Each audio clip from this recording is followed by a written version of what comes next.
ہمارے علماء، اللہ اکبر اللہ اکبر، اللہ ہمارے ہر عالم کو بھرپور انداز سے اپنا کردار ادا کرنے کی توفیق دے۔ اللہ اے میرے قابل احترام علماء، سب سے پہلے تو آپ یہ سمجھیں کہ آپ جہاں ہیں، آپ اگر کسی مدرسے میں پڑھا رہے ہیں، آپ اس پڑھانے کے کام کو بہت اہم سمجھیں۔ آپ اپنے شاگردوں کے دلوں میں ایمان کی حفاظت کا درد اتار دیجئے، ان کے دلوں کے اندر ان کو قربانی کے ساتھ دین کی خدمت کے لیے زندگیاں اپنی کھپا دینے پر آمادہ کیجئے۔ آپ اگر کسی مکتب میں پڑھا رہے ہیں، آپ اگر کسی مسجد کے مکتب میں پڑھا رہے ہیں، آپ اگر کسی گاؤں کے دیہات کے چھپر میں چلنے والے مکتب کو سمجھ رہے ہیں، پڑھا رہے ہیں، تو میرے محترم علماء، آپ یہ مت سمجھیے گا کہ آپ معمولی کام کر رہے ہیں، آپ محاذ جنگ پر ہیں، اور آپ انشاءاللہ چند بچوں کو مرتد ہونے سے اور ان کی نسلوں کو ارتداد سے بچا رہے ہیں۔ معمولی کام نہیں ہے۔ افسوس، ہمارے بہت سے حفاظ قرآن، ہمارے بہت سے علماء، ان کا دل ٹوٹا رہتا ہے، وہ سوچتے ہیں کہ ہم کیا کر پائیں، مکتب میں پڑھا رہے ہیں، ان کو کسی کو بتاتے ہوئے شرم آتی ہے کہ ہم مکتب میں پڑھا رہے ہیں، ان کا دل ٹوٹا رہتا ہے، ان کو احساس رہتا ہے کہ زمانہ ہماری قدر نہیں کر رہا، ان کو اپنی غربت کا خیال رہتا ہے۔ میں جانتا ہوں ان میں سے اکثر کو اپنے مہینے کے آخر میں گھر کے خرچے چلانے مشکل ہوتے، ان کی بیویاں جب کہیں خاندان میں شادیاں ہوتی ہیں اور شوہر کہتا ہے کہ تم تیاری نہیں کر رہی وہاں جانے کے لیے، بیوی کہتی ہے نہیں میں تو کوئی بہانہ کر دوں گی، میں تو نہیں جاؤں گی۔ تو کیوں نہیں جاؤ گی، اتنا قریبی رشتہ ہے؟ تو وہ کہتی ہے نہیں چھوڑیے ہٹائیے، نہیں کیا بات ہے، اب میں آپ کو کیا بتاؤں، وہ تو ذرا مالدار لوگ ہیں، ان کے ہاں تو بڑے اچھے اچھے تحفے لے کے لوگ آئیں گے، اب میں کہاں سے اچھی ساڑی اور چوڑیاں اور بندے لے کر جا سکوں گی، میں کوئی بہانہ بنا دوں گی، آپ فکر نہ کیجیے۔ شوہر کی آنکھ میں آنسو آتے ہیں اور وہ چپ چاپ کہیں سے قرض لے کر آتا ہے اور بیوی سے کہتا ہے کہ نہیں تم جاؤ، میں انشاءاللہ قرض ادا کر دوں گا۔ کسی کو کیا معلوم کہ ہمارے لاکھوں اساتذہ اس غربت کی زندگی گزار رہے ہیں، لوگوں کو نہیں خبر۔ اے لوگوں، ان علماء کو حقیر مت سمجھو، اے لوگوں ان مکاتب المدارس کے اساتذہ کو حقیر مت سمجھو، یہ نہ ہوتے تو اس ملک میں کلمہ پڑھنے والے نہ ملتے۔ اور اے اساتذہ حقیر مت سمجھنا، تم اللہ کے رسول کے سپاہی ہو، تم اللہ سے کہو کہ اللہ زمانہ ہماری عزت نہیں کرتا، نہ کرے، آپ تو کم سے کم اپنی نظروں سے مت گرائیے۔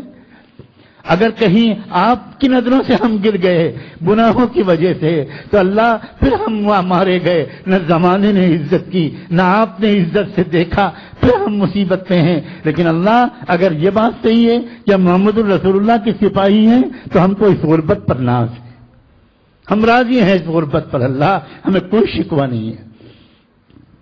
ہمارے اکابر نے ہمارے مدرسوں میں جب مدرسے قائم ہوئے، جب شروع میں دارالعلوم دیوبند قائم ہوا تو لوگوں نے اس وقت مشورہ دیا تھا، اس وقت بھی لوگوں نے مشورہ دیا تھا کہ آپ اس میں یہ بھی پڑھوائیے اور یہ بھی پڑھوائیے اور یہ بھی پڑھوائیے۔ کیا عظیم بزرگ تھے، کیا فراست تھی ان کے پاس۔ دارالعلوم دیوبند کے ایک اعلیٰ ذمہ دار حیدرآباد کے سفر پر گئے۔ اس وقت حیدرآباد میں سلطنت آصفیہ کا دور تھا، نظام حیدرآباد کے بادشاہ ہوا کرتے تھے، راجہ مہاراجہ جو کہیں آپ وہ ہوا کرتے تھے، مضبوط حکومت تھی۔ انہوں نے بہت احترام کیا دارالعلوم دیوبند کے محتمم صاحب کا، بہت ہی احترام، بڑا ضیافت کی، بڑی قدر کی، اور ان سے نظام حیدرآباد نے سلطنت آصفیہ کے حکمراں نے خود براہ راست کہا کہ آپ کے مدرسے کے جو فاضل لوگ ہمارے حیدرآباد کے صدر دفتر میں کام کرتے ہیں، سیکریٹریٹ میں کام کرتے ہیں، ان کی جو کام پرفارمنس ہے، کام کرنے کا جو ان کا رپورٹ ہے وہ بہت اچھی ہے۔ جتنی اچھی فائلیں وہ لوگ مینٹین کرتے ہیں اور دفتر کا کام جتنی خوبصورتی سے چلاتے ہیں اتنا اور کوئی اسٹاف نہیں چلاتا۔ بس ایک کمزوری ان کی ہے جس کی وجہ سے ہم ان کو ایک گریڈ میں نہیں لا پاتے اور زیادہ تنخواہیں نہیں دے پاتے، وہ یہ ہے کہ وہ انگریزی نہیں جانتے۔ تو آپ اگر اپنے طلبہ کو بھیجیں یا وہیں پر آپ انگریزی پڑھوائیں تو انگریزی کی تدریس پر، تعلیم پر جو پیسہ خرچ ہوگا وہ ہم دینے کو تیار ہیں۔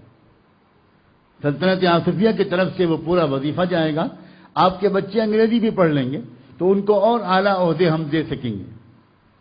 وہ محتمم دارالعلوم دیوبند بڑے خوش واپس دیوبند آئے کہ بھئی بڑا اچھا ہے کہ ہمارے بچوں کو ذرا اچھی ملازمت ملے گی، مگر اس وقت دارالعلوم دیوبند کے سرپرست ہوا کرتے تھے حضرت گنگوہی رحمۃ اللہ علیہ۔ جب میرے ہونٹوں پر یہ نام آتے ہیں میری روح وجد کرنے لگتی، سچ کہتا ہوں بلا مبالغہ، سچ کہتا ہوں بلا مبالغہ۔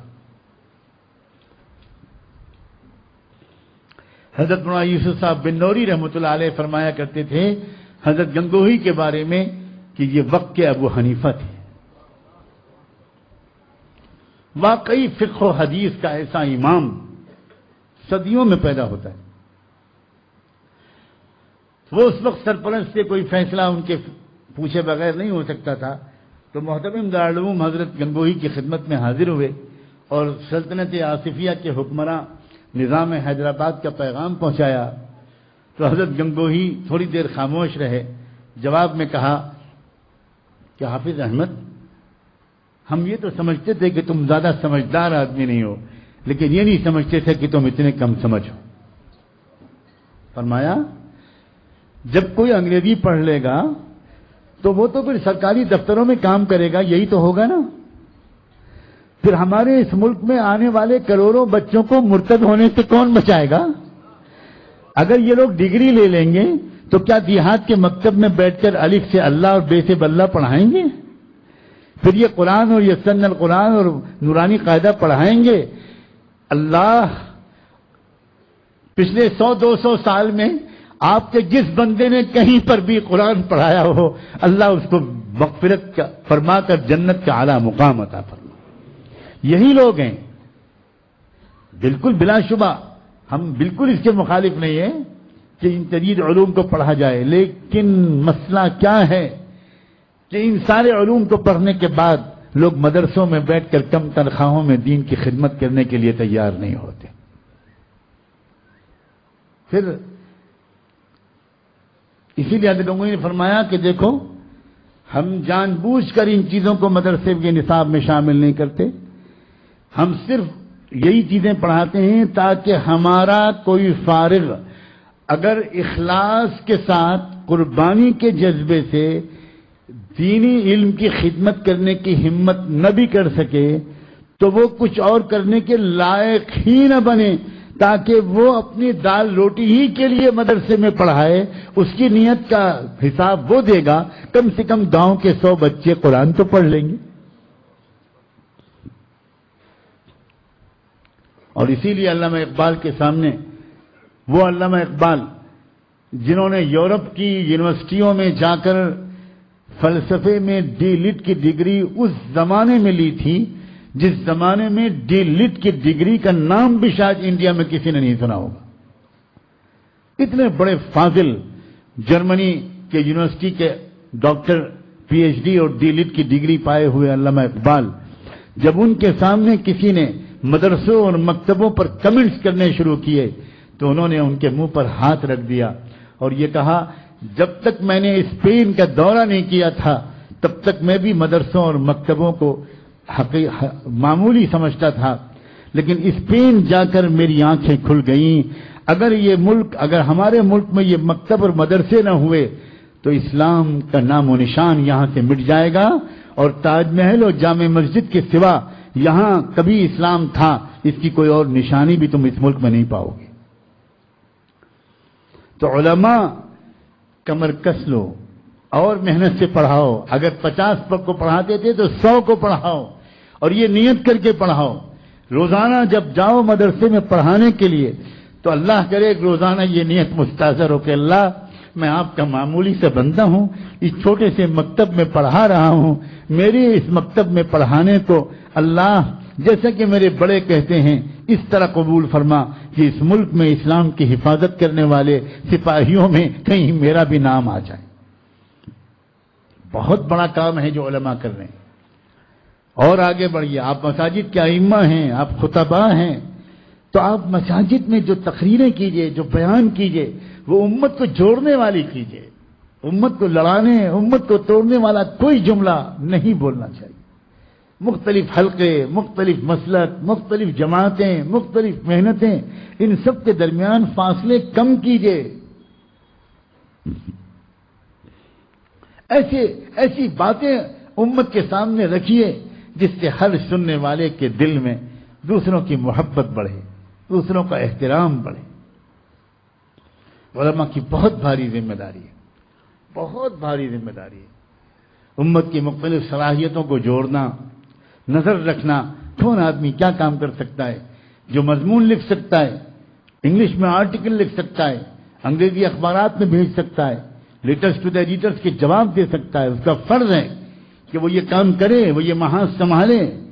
مسلسل خاص طور پر انگریزی کے اخبارات میں اور دوسرے اور اخبارات میں ایسی چیزیں آتی ہیں جس سے لوگ اس پیارے دین کے بارے میں بدگمان ہوتے ہیں. تو جس کا جو محاذ ہو, جو کر سکے کرے. اب غافل رہنے کا وقت نہیں ہے اللہ کے بندو, غافل رہنے کا وقت نہیں ہے. سنگین حالات ہیں. میں نے پھر کہا کہ میں تفصیل سے ان حالات اور خطرات کا ذکر کرنا مناسب نہیں سمجھتا. اللہ تبارک و تعالی ہمیں بس ایک ایسی ہمت اور طاقت دے دے, قربانی کا جذبہ دے دے. آپ تاجر ہیں,